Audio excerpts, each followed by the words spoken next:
ne veux pas que tu crois que tu n'es pas à la hauteur. Parce que le diable veut te faire croire que toi, tu n'es pas à la hauteur. Que tu ne pourras jamais être comme certains prédicateurs. Que toi, tu ne pourras jamais réussir à sortir de ton péché. Que tu ne pourras pas être un homme différent. Que tu ne pourras pas être une femme différente. Aujourd'hui, ça fait maintenant 9 ans que Jésus-Christ a touché mon cœur. Ça fait 9 ans que j'ai dit oui à Jésus. Ça fait 9 ans que je me suis repenti de mes péchés. Avant, lorsque je ne connaissais pas Dieu, je n'étais pas autant athée que Florent. Je suis d'origine colombienne.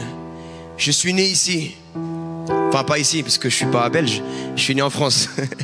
Mais je suis né en Europe. Et pareil, comme vous, peut-être les Brésiliens, vos parents sont très croyants, mais vous, peut-être que vous n'avez pas vécu la foi comme ils le vivent au Brésil. Moi, c'est pareil. Mes parents étaient croyants, mais même en tant que croyants, ils ne pratiquaient pas leur foi comme beaucoup de Colombiens la pratiquent en Amérique latine. Et nous, ici, on cherche l'argent. On cherche l'argent, la connaissance. Et moi, ma vie, c'était pareil. Je pensais pas à Dieu. Mais un jour, j'ai vécu quelque chose de surnaturel et Dieu a touché mon cœur. Vous savez, quand j'étais loin de Dieu, moi j'avais une pensée en moi. Je me disais toujours, je sais faire que voler, vendre de la drogue et faire du rap. C'est tout ce que je savais faire. J'ai jamais aimé l'école. J'ai jamais été bon à l'école. Je me suis fait virer de plusieurs établissements. Ma vie, elle n'avait pas de sens. Ça résumait que à fumer la drogue tous les jours. Aller en boîte de nuit, à boire de l'alcool. Ma vie, c'était ça. Mais un jour, Jésus a donné un sens à ma vie quand j'ai ouvert la Bible pour la première fois. Alléluia. Et c'est pour ça que je veux t'encourager, toi qui viens ce soir. Parce que je sais que ce soir, il y en a qui sont peut-être à fond avec le Seigneur dans cette salle. Mais il y en a qui ne sont pas à fond. Il y en a qui croient, ou il y en a qui sont venus par leur petite copine, leur petit copain. Il y en a qui sont venus parce que les amis les ont invités. Il y en a, c'est leurs parents qui leur ont mis un coup de pression. Là, tu vas là-bas. Mais j'aimerais te dire aujourd'hui quelque chose. Si tu es là, c'est parce que Dieu a une parole pour toi aujourd'hui. Dieu veut te parler aujourd'hui. Alors j'aimerais qu'avant de commencer cette prédication, tu puisses mettre ta main droite sur ton cœur. Et tu répètes cette prière avec moi. Tu dis, Seigneur mon Dieu, je dispose mon cœur ce soir pour recevoir ta parole. Je veux que tu me parles. Touche mon cœur. Je veux vraiment entendre ta parole. Fais-moi sentir ta présence. Enlève-moi ce cœur dur et donne-moi ton cœur, Seigneur. Au nom de Jésus. Amen. Acclamons le Seigneur Jésus-Christ.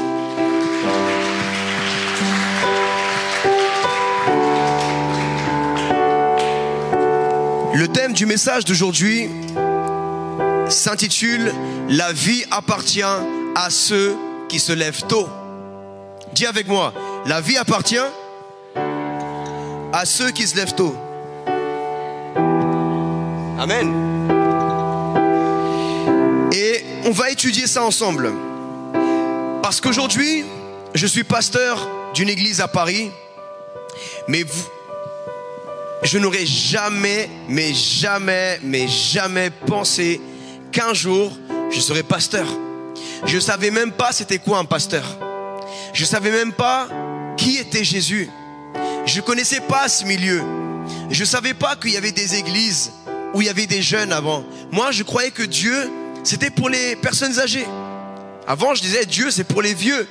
Mais moi, je ne connaissais pas Dieu. En vérité, Dieu, c'est pour tout le monde. Et aujourd'hui, ce que j'aimerais te dire, c'est que là, tu me vois aujourd'hui peut-être. Mais un jour, ça peut être toi qui sois à ma place. Un jour, ça peut être toi. Malgré ce que tu vis en ce moment dans ta vie, malgré que tu commets des péchés, peut-être tu vas en boîte de nuit, que tu couches à gauche et à droite avec des filles, avec des hommes. Aujourd'hui, si tu es là, je sais qu'au plus profond de toi, tu aimerais suivre Dieu. Au plus profond de toi, tu aimerais, mais tu n'arrives pas.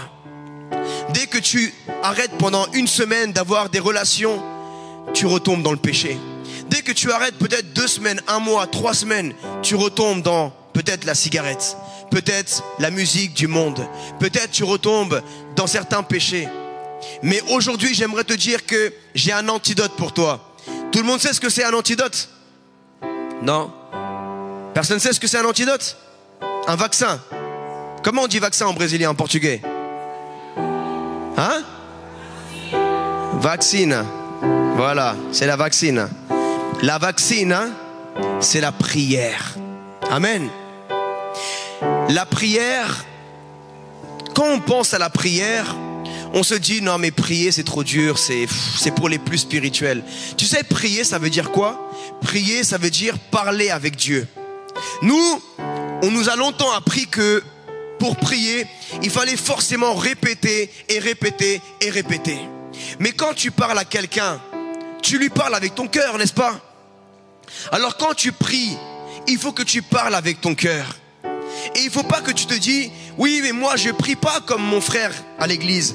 J'arrive pas à prier comme ma sœur. Arrête de te comparer à ton frère, tu n'es pas ton frère. Arrête de te comparer à ta sœur, tu n'es pas ta sœur. Tu es unique. Et tu parleras à Dieu, tu prieras d'une façon unique. Amen. Moi aussi, tu sais, j'avais pas beaucoup de vocabulaire quand je suis venu à Dieu. Aujourd'hui, j'ai un peu plus de vocabulaire parce que je lis de plus en plus. Je lis la Bible et je m'intéresse, je me cultive. Mais avant, j'allais à l'église et moi aussi, j'étais pas bien parce que quand il fallait prier, moi, je voulais pas prier. Parce que j'arrivais pas à prier comme mon voisin qui priait avec des mots très compliqués. Ô éternel, mon Dieu des armées, toi qui es grand, majestueux, tu es l'alpha, l'oméga, le premier et le dernier. La Bible dit dans Jérémie chapitre... Moi, je savais pas tout ça. Moi, je me disais, non, mais moi, j'arrive pas à prier comme toi. Alors moi, je voulais pas prier. Mais un jour, je me suis lancé. Et quand je me suis lancé, j'ai vu que je pouvais arriver à prier de tout mon cœur. Et j'ai commencé à m'entraîner chez moi tout seul. Et tu sais, la prière, c'est comme la salle de muscu. Quand tu vas à la salle au début, tu vas arriver tout maigre comme moi. Enfin, moi, je suis maigre, mais j'ai un gros ventre. Et tu vas arriver à la salle de muscu et tu vas voir plein de personnes qui poussent des 100 kilos, des 120 kilos. Toi, tu vas dire, ah non, mais lui, il m'humilie, là, je viens d'arriver, j'arriverai jamais à faire ça. Mais oui, tu n'arriveras jamais à faire ça maintenant. Toi, tu vas commencer avec 10 kilos. Après, tu vas pousser 20 kilos. Après, tu vas pousser 30, 40 kilos. Et par ta persévérance. J'ai dit quoi? Par ta persévérance. Tu vas être discipliné. Tu vas aller à la salle. Et tu vas commencer à travailler et à travailler. Peut-être même que tu vas te faire ami de celui qui pense 150 kilos. Parce que la Bible dit, si tu marches avec un sage, tu deviens sage. Amen. Alors si toi tu veux devenir un homme de prière ou une femme de prière, commence à marcher, commence à traîner avec des hommes et des femmes de prière. Amen. Commence à traîner avec des chrétiens qui aiment la prière, qui aiment aller à l'église, qui aiment lire la Bible, qui aiment évangéliser. Et tu vas voir qu'ils vont te contaminer de leur prière. Ils vont te contaminer de leur envie de lire la Bible. Ils vont te contaminer peu à peu. Et c'est comme ça. Au début, tu commences à prier 5 minutes. Et après, tu n'arrives plus. Tu dis non, j'ai plus de parole, Seigneur. Et puis après, le jour d'après, tu pries 10 minutes. Et après 15. Et après 20. Et après 1 heure. Et après 2 heures. Aujourd'hui, moi, j'arrive à prier des heures. Mais avant, même pas 5 minutes. Pourquoi? Parce que je me suis entraîné. Parce que même quand c'était dur, je ne lâchais pas l'affaire. Alors, j'aimerais que nous puissions aller à la parole de Dieu. Parce que j'aimerais parler de certains hommes qui un jour étaient comme vous et moi, monsieur tout le monde. Mais un jour Dieu les a appelés et ils ont décidé de marquer la différence. Et ils ont commencé à se lever tôt le matin. C'est quoi le thème du message d'aujourd'hui? La vie appartient à ceux qui se lèvent tôt. C'est vrai. Ça, c'est une phrase que le monde utilise beaucoup.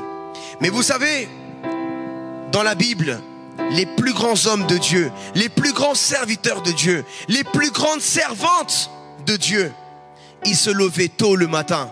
Et je vais citer plusieurs personnes dans la Bible qui se sont levées tôt et qui ont influencé. Tout le monde a entendu parler d'Abraham. Lève la main celui qui a entendu parler d'Abraham. Même si tu ne connais pas son histoire, lève la main si tu as déjà entendu parler d'Abraham au moins une fois dans ta vie. Lève-la bien. Voilà, tout le monde a déjà entendu parler d'Abraham. Ok. Abraham, il est né il y a des milliers d'années. Ça veut dire que toi, tu as entendu parler de quelqu'un qui a existé il y a plus de 5000 ans. Il y a plus de 5000 ans, il y a plus de 4000 ans, il y avait un homme qui s'appelait Abraham. Et un jour, Dieu l'a appelé comme il t'appelle toi aujourd'hui. Sa vie était normale, comme la tienne. Il était quelqu'un de normal, comme tout le monde. Mais un jour, Dieu l'a appelé. Et il a dit, quitte là où tu es et va là où je te dirai. C'est exactement ce que Dieu te dit aujourd'hui. Quitte le péché d'où tu es et va vers la sanctification. Va vers l'église. Va vers le destin que j'ai pour toi, dit Dieu. Parce que je ferai de toi un homme qui va me servir et qui va sauver des millions d'âmes. Je ferai de toi une femme qui va me servir, une prédicatrice qui va sauver des millions d'âmes. Alléluia. Là où tu as cru que tu n'allais jamais être capable, Dieu va te rendre capable. Parce que les choses qui étaient impossibles à l'être humain sont possibles à Dieu. Dans le livre de Genèse, au chapitre 19, verset 27, la Bible dit d'Abraham, s'étant levé de bon matin, excusez-moi, oui, s'étant levé, Genèse chapitre 21, verset 14, Abraham se leva de bon matin, il prit du pain et une outre d'eau qu'il donna à Agar et plaça sur son épaule. Il lui remit aussi l'enfant et la renvoya et s'en alla et se perdit dans le désert de Beersheba. Dans le chapitre 22 de Genèse, verset 3, la Bible dira qu'Abraham s'est levé tôt le matin pour aller offrir son fils Isaac. Ça veut dire que les sacrifices, c'est quoi les sacrifices? Un sacrifice, c'est quelque chose qui te coûte. Un sacrifice, c'est quelque chose qui est difficile pour toi. Est-ce que tu crois que te lever tôt le matin, c'est plus dur que de donner son fils en sacrifice à Dieu? Qu'est-ce qui est plus facile? Se lever tôt le matin, peut-être à 5h, 6h du matin pour prier, ou bien de te lever tôt pour aller sacrifier et tuer ton propre fils? Qu'est-ce qui est plus dur? De sacrifier son fils, n'est-ce pas? Abraham, il s'est levé tôt le matin. Il s'est levé tôt le matin, avant le soleil. Et il est parti offrir un sacrifice à Dieu d'obéissance. La Bible dit que Dieu nous demande l'obéissance plus que les sacrifices. Et je sais que ce n'est pas facile, parce que même pour moi c'est dur, mais je m'efforce de le faire. La Bible dit également, offrez à Dieu des sacrifices de louange. Quand tu loues le Seigneur, quand tu chantes pour Dieu, tu es en train de faire un sacrifice. Pourquoi? Parce que c'est difficile. C'est difficile de chanter à Dieu pendant longtemps. C'est difficile de prier pendant longtemps. Mais c'est un sacrifice d'obéissance. Un sacrifice de louange que tu offres à Dieu. Il y a eu aussi Moïse. Moïse est très connu. Dans le livre d'Exode, chapitre 24, verset 4, la Bible dit « Moïse écrivit toutes les paroles de l'Éternel. Puis il se leva de bon matin, construisit un autel au pied de la montagne et dressa 12 pierres pour les 12 tribus d'Israël. » Alors, un autel, c'est pas un hôtel comme l'hôtel Ibis, comme vous imaginez peut-être certains ici. C'est pas l'hôtel où tu vas dormir. Un hôtel, quand la Bible parle de hôtel, A-U-T-E-L, c'est un endroit, un lieu où tu offrais les sacrifices pour tuer peut-être un animal et que le sang soit déversé pour offrir une offrande à Dieu. Ça, c'était un autel. Et vous savez, aujourd'hui, on n'a plus besoin de tuer des animaux pour plaire à Dieu. Aujourd'hui, le Seigneur Jésus a donné sa vie à la croix. Il a porté nos péchés. Son sang a coulé pour que toi, tu n'aies pas à payer pour tes péchés en enfer. Mais pour que, aujourd'hui, si tu demandes pardon à Dieu, tu puisses recevoir le pardon de tes péchés sans rien faire, simplement à travers la repentance et en confessant que Jésus est le Seigneur, le Messie, à la gloire de Dieu. Alors quand tu te lèves tôt le matin, à 5h, à 6h du matin, et tu commences à aller dans le lieu, dans ta chambre ou dans un endroit où tu peux être tranquille chez toi, et tu commences à louer Dieu. Tu commences à l'adorer. Ça s'appelle un autel.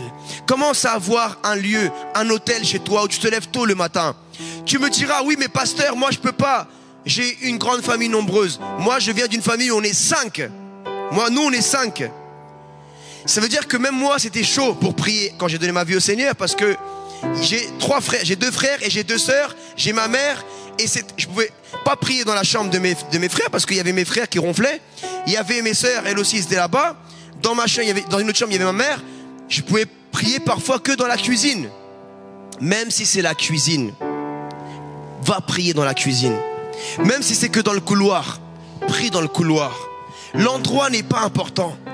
Le plus important, c'est que tu aies un endroit où tu peux être seul à seul avec Dieu. Amen. Prends un endroit chez toi où tous les jours tu vas aller au rendez-vous avec Dieu. Tous les jours tu vas dire, Seigneur, là ça va être mon rendez-vous avec toi tous les jours à 5 heures du matin.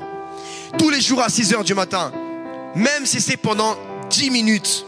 Même si c'est pendant une demi-heure ou 1 heure. Prends ce temps, je t'assure que ta vie va changer. Qui croit que sa vie va changer s'il commence à se lever tôt le matin dans la prière?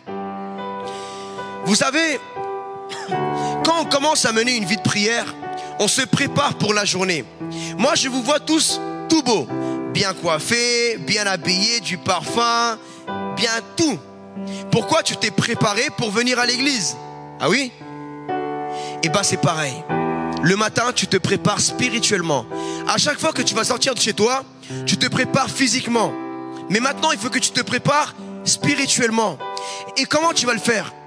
En allant tôt le matin. Et tu vas préparer dans la prière. Et quand tu vas prier, le Saint-Esprit de Dieu, l'Esprit de Dieu va commencer à te remplir. Et il va te donner la pensée de l'éternité, la pensée de Dieu. Il va enlever toutes tes mauvaises pensées. Il va te donner Dieu va te donner son cœur, plus d'amour. Tu vas te remplir de plus d'amour. Tu vas être rempli de plus d'humilité. Tu vas être rempli de plus de joie. Alléluia. Même si tu vis des choses très difficiles dans ta vie, peut-être une maladie, peut-être des choses difficiles dans l'amour, peut-être que tu vis des choses difficiles financièrement, mais quand tu vas chercher la présence de Dieu et tu vas louer le Seigneur le matin, il va te remplir de la joie. Et la Bible dira, la joie de l'Éternel, c'est ma force. Amen. Il y a eu d'autres personnes. Josué, la Bible dit que Josué se leva tôt le matin pour aller obéir également au Seigneur. Maintenant, je vais vous parler du Seigneur Jésus. Vous savez, le Seigneur Jésus, c'est le meilleur exemple de quelqu'un qui se levait tôt le matin. Ça a été la seule personne parfaite dans l'histoire de l'humanité. Il n'y a eu aucun homme qui n'a jamais péché en dehors de Jésus. Il n'y a que le Seigneur Jésus, le Messie, qui a jamais péché. Et vous savez ce qui a donné la force à Jésus de jamais pécher, mis à part qu'il était 100% Dieu et 100% homme? C'est sa vie de prière. Il n'a pas baissé la garde. Malgré qu'il était Dieu venu sur terre, la plénitude de Dieu venu sur terre en tant que Messie, il a toujours prié le matin avant de commencer sa journée. Il se levait tôt, plus tôt que ses disciples, et il allait prier. Et je vais vous donner la preuve. Dans l'évangile selon Marc, au chapitre 1, verset 35, la Bible dit: vers le matin, alors qu'il faisait encore très sombre, il se leva et sortit pour aller dans un endroit désert où il pria. Simon et ceux qui étaient avec lui se mirent à sa recherche. Quand ils l'eurent trouvé, ils lui dirent: tout le monde te cherche. Il leur répondit: allons dans les villages voisins afin que j'y prêche aussi, car c'est pour cela que je suis sorti. Et il prêchait dans les synagogues par toute la Galilée et il chassait les démons. Amen. Qu'est-ce qui donnait la force à Jésus de faire le ministère? Qu'est-ce qui donnait la force à Jésus de chasser les démons? L'onction, la présence de Dieu, c'est la prière. Allô? Vous êtes là encore? Vous dormez encore là? Moi je suis venu pour réveiller des chrétiens, hein? Pas pour voir dormir des chrétiens. Et vous savez, quand tu vas commencer à prier, tu vas arrêter de pécher. Mais quand tu arrêtes de prier, tu commences à pécher. Amen. Ça, c'est la vérité. Quelqu'un qui arrête de prier commence à pécher. Mais quelqu'un qui commence à prier arrête de pécher. Pourquoi? Parce que quelque chose va se passer en toi. Et ça va changer ton cœur. Ça va changer ta façon de voir le monde. Tu vas répondre à l'appel de Dieu. Tu vas avoir le cœur de Dieu. Et quand tu verras une âme, tu verras plus une femme, tu verras plus un homme, tu verras une âme qui va en enfer et qui a besoin d'être sauvée par Dieu au nom de Jésus-Christ. Et tu vas lui parler de l'amour de Dieu. Et je vais terminer avec ça. Aujourd'hui, le fait de m'être discipliné dans la prière m'a permis de prêcher tous les jours dans les métros de Paris. Tous les jours, du lundi au vendredi. Le fait de mener une vie de prière, ça me donne la pensée de Dieu. Donc quand quelqu'un va te parler mal, quand quelqu'un va te traiter même ta mère, parce que moi-même quand je prêche l'évangile des gens, ils me traitent ma mère. Et qu'est-ce qui me donne la force de ne pas me battre? Qu'est-ce qui me donne la force de ne pas répondre? Qu'est-ce qui me donne la force de me taire? Ma vie de prière. Parce que dans la prière, dans la présence de Dieu, tu vas mourir à ton ego. Tu vas renoncer à toi. Et c'est Dieu, l'Esprit de Dieu, qui va vivre en toi. Et plus tu passeras du temps avec Dieu, dans la prière, plus Dieu va vivre en toi. Alléluia. J'aimerais que nous puissions nous lever, s'il vous plaît. Et je vais inviter le groupe de louanges également. Parce que ce soir, je suis venu t'encourager. Et je suis venu te dire que toi, tu es capable aujourd'hui de devenir une femme de prière, un homme de prière. Même si tu as été un dealer, même si tu as été une prostituée, même si tu as été un voleur, même si tu as jamais été un bon étudiant, même si pendant longtemps tu as été quelqu'un qui fume la drogue, tu as été quelqu'un qui boit l'alcool. Aujourd'hui, si tu dis à Dieu, Seigneur, donne-moi la force de devenir un homme de prière. On va commencer par les hommes. Les hommes, on va déclarer ensemble. Je vais devenir à partir d'aujourd'hui. Dis-le avec moi. Je vais devenir à partir d'aujourd'hui un homme de prière. Je suis un homme de prière. Et tous les jours de ma vie, je vais me lever tôt le matin pour chercher la présence de Dieu. Les filles, répétez avec moi. À partir d'aujourd'hui, je serai une femme de prière. Et tous les jours de ma vie, je vais me lever tôt le matin pour chercher la présence de Dieu et parler au Seigneur. Amen. Acclamons le Seigneur.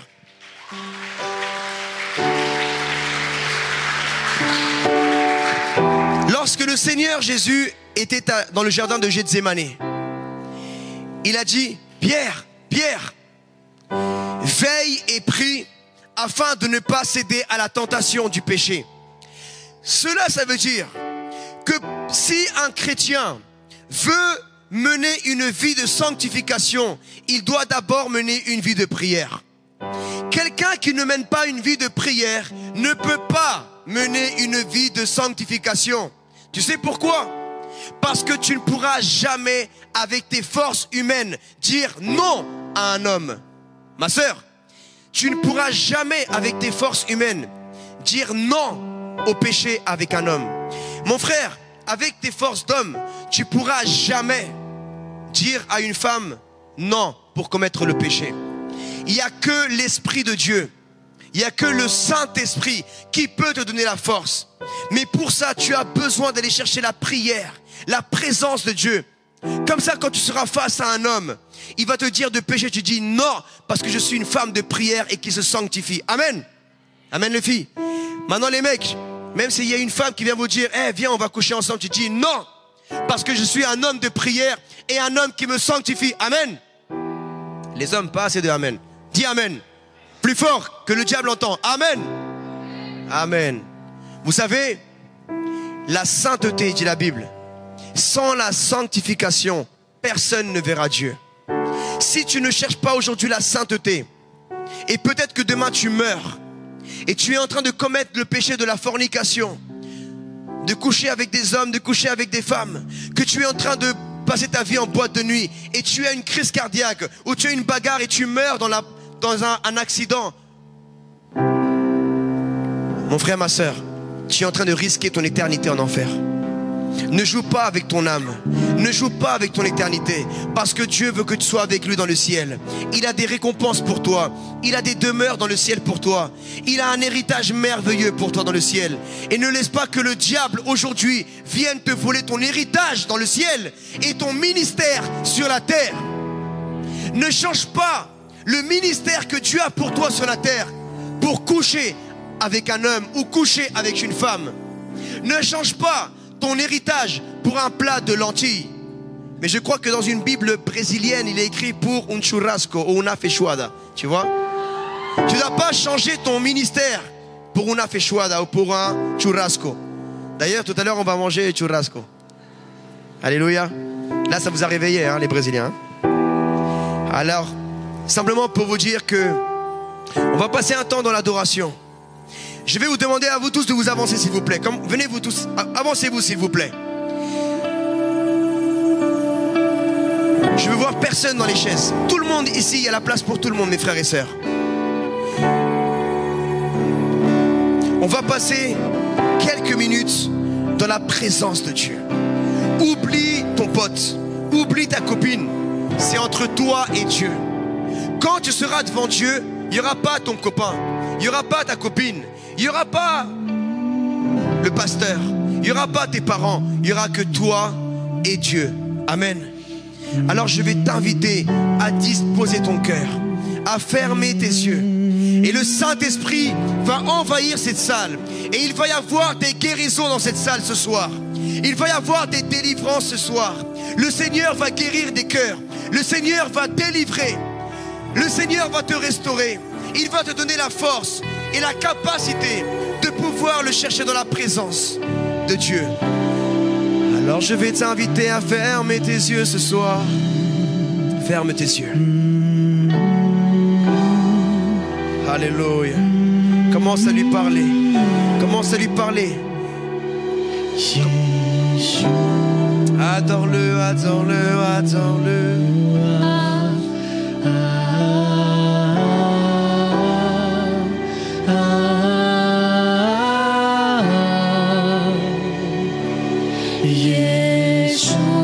Si tu veux t'agenouiller, tu peux t'agenouiller devant Dieu. Si tu veux te coucher, si tu veux te lever. Mais demande à Dieu que tu veux aujourd'hui, qu'il te remplisse. Dis-lui, je ne veux plus continuer insensible, Seigneur. Je ne veux plus commettre le péché. Je veux te suivre, Seigneur. Aide-moi, s'il te plaît, Seigneur. Je ne veux plus fumer la drogue. Je ne veux plus fumer de cigarettes. Je ne veux plus boire d'alcool. Je ne veux plus donner mon corps à des hommes. Je ne veux plus donner mon corps à des femmes dans le péché. Je veux chercher ta présence aujourd'hui. Je veux devenir un homme ou une femme de prière. Alléluia.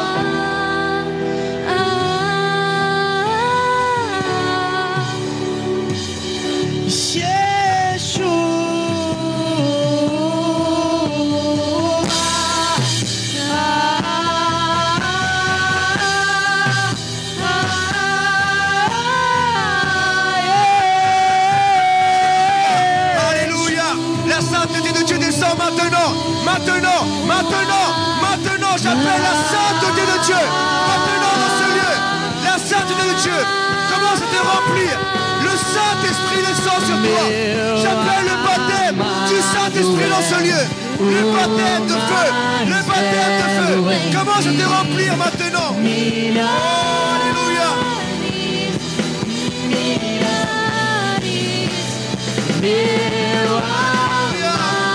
Yeshua, dis-lui Jésus, mon Seigneur. Milhares e milhares, o meu amado é o mais belo entre milhares e milhares.